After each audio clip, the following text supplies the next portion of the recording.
Okay mga habibi, nagawa na naman tayo ng lemon with mint. Bang smoothie pa din. Ito yung lemon. Yan. Sa isang blender ay 6 na piraso. So, nalagyan ko na ng tubig. So, 6 na piraso hanggang dito yung tubig.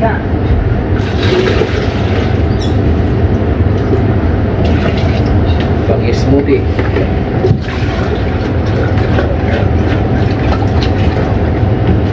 Islas.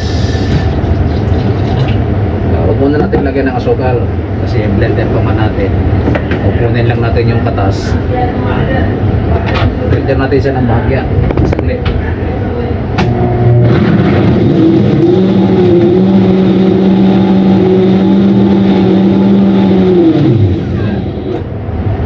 Huwag masyadong i-blender ng ano kasi dudurog yung buto. Yun ang nagbibigay ng pait. Tapos salain natin.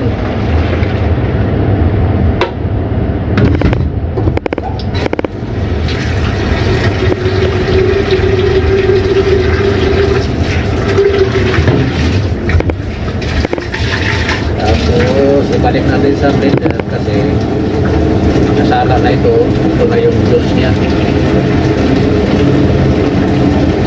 Juice na yan. Ito itatapon na natin ito. Ganun din yung isa. I-blender natin ng saglit.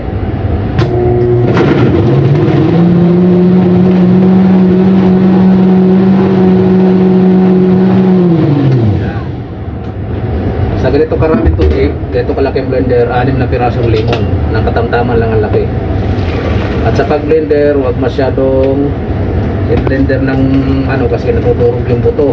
Yun ang nagbibigay ng pait. Wala pa itong asukal.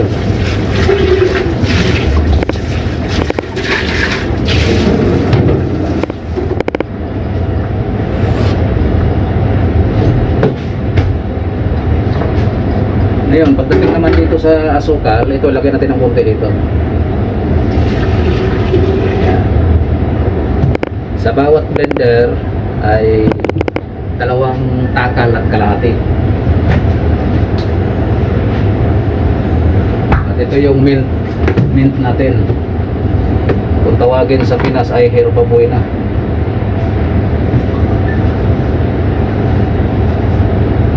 Yan, ganito siya karami. Hugasan kasi malita mo.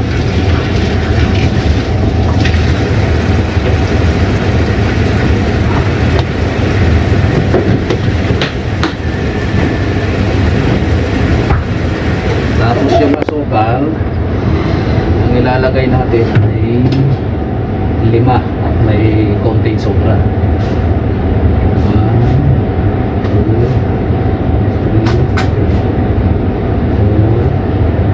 5 tapos konting sobra. So sa mga nagtatanong bakit hindi ko sinasabay yung lemon at saka mint sa pag-blender, so hindi ko sinasabayan mga kaibigan kasi yung lemon, saglit lang natin i-blender. Iwasan natin madurog yung buto kasi yan ang nagbibigay ng pait. Kaya hinuhuli ko yung asukal at saka mint. Ayun, i-blender na natin.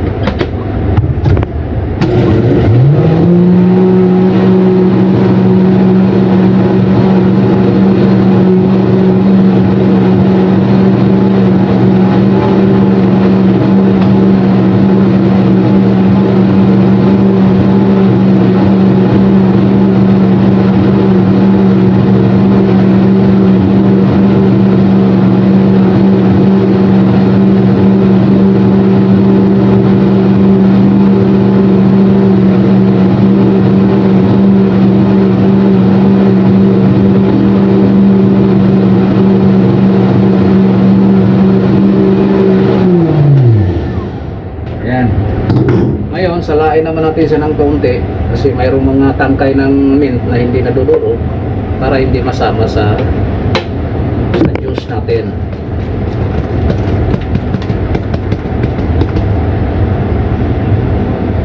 Ayan mga habib yun. Marami pang naiwan na hindi ko. ilagay na natin siya dito. At ilagay na natin siya sa machine na pang slash or smoothie.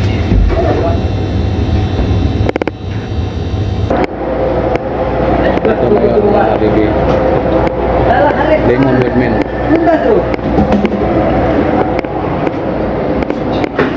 Yan na yung ating ginawa kanina.